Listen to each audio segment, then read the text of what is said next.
तर गाईस, आज आहे वटपौर्णिमा. जसे की नवऱ्याचं आयुष्य वाढावं ह्याच्यासाठी हा सण आहे. सो मी तयार झाली अशी. पण आता मी, माझ्या आहो, माझी आई आणि यश, आम्ही चौघं पण चाललोय. तर गाईज, मी कशी दिसते मला कमेंटमध्ये नक्की सांगा. इकडं माझ्या आहोंचा व्लॉग चालू आहे. सो ती तिकडं पुढे करत आहेत. स्टाईल बघा त्यांची, शायनिंग टाकायची. तर गाईज, आम्ही वड पूजायला उत्साहातून निघालोय, जसं की आमच्या रानातून. लग्नाच्या नंतर माझ्या आयुष्यातला पहिला सण म्हणजे वटपौर्णिमा, माझ्या आणि माझ्या नवऱ्याच्या. फायनली आम्ही वडाला पोचलोय.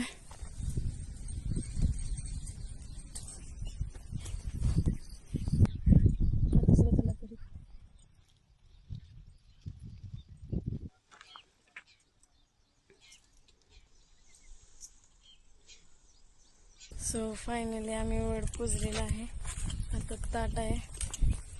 पहिल्यांदा लग्नातला माझा हा सण होता. एवढं भारी वाटलं ना मला, कारण माझ्या सासू पुढे चालतात त्या माझ्यासोबत होत्या. नवऱ्याच्या आयुष्यासाठी करतात हे सगळं, आणि माझ्या पिल्लीसाठी सगळं केलं आहे.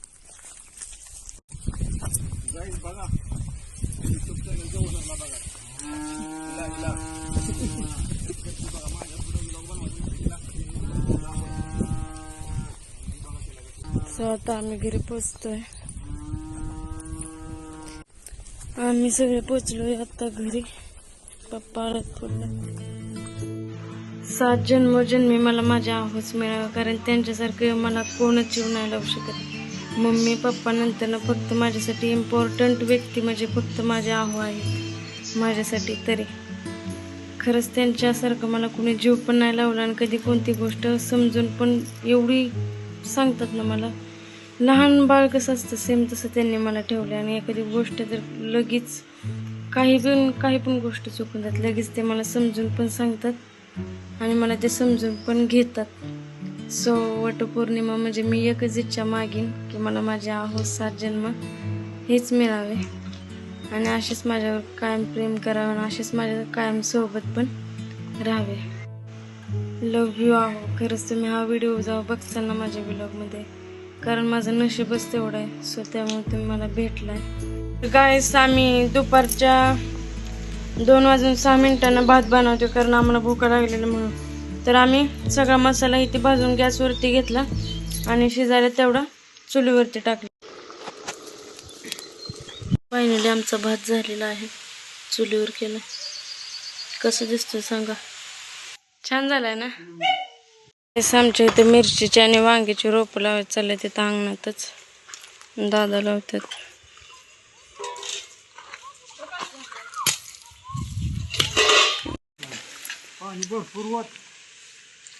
तर आता ही मिरचीची रोपं लावायची आहेत आम्हाला.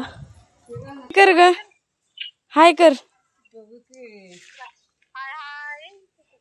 गाईस, फायनली आमची रोपं लावून झालेली आहेत. इथं एवढं लावलं, आणि इकडं, आणि बाकीची आई आणि पप्पा रानात लावायला गेलेत रोपं. सो आता पावसाचं वातावरण झाले. शेरूचं घर घ्यायचं आम्हाला मागं. सो घेतो. शेरूचं घर पॅक करतात, कारण पाऊस आला ना. आता वातावरण बघा कसं झालंय. आलेले आहेत घरी, आणि त्यांनी मला झोपून उठल्या म्हणले की जाऊन कुत्रं फिरवून या.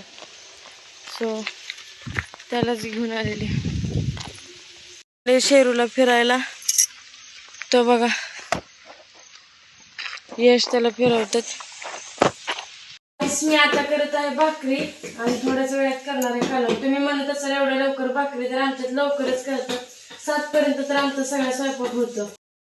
तर गाईस, माझी ही भाकरी कशी झाली ती मला नक्की कमेंटमध्ये सांगा. मला जमतच नव्हती कसलीच, पण मला जमायला लागली, आणि ही फुगली एकदम टम्मा अशी. तर गाईस, आता मी करत आहे बटाट्याची भाजी. माझ्या खरं तर माझा नवरा कमी, आणि माझा मित्र कसा असतो सेम तसं माझ्यासोबत जास्त राहतात ते, आणि मला तसं ट्रीट पण करतात सेम मित्र मैत्रीण म्हणून. त्यामुळे आमचं नातं जरा वेगळं आहे. खरं तर त्यांनी व्लॉगचं मला काहीच माहीत नव्हतं, काहीच नाही. मला भविष्यात वाटलेलं पण नव्हतं की मी कधी व्लॉग करेन म्हणून. आणि लग्नाच्या किती एक दोन आठवड्यानंतर तर मी व्लॉग करायला सुरुवात पण केली, फक्त माझ्या नवऱ्यामुळं. त्यांनी मला पुढं सांगितलं सगळं कसं करायचं कसं नाही. तरी मला अजून एवढं समजत नाही, येत नाही, पण ते सगळं मला हळूहळू सांगतात. माझ्या आयुष्यातला गुरु म्हणजे माझ्या आहोत आहेत. खरंच मला खरंच माझ्या नवऱ्यावर एवढा अभिमान वाटतो ना.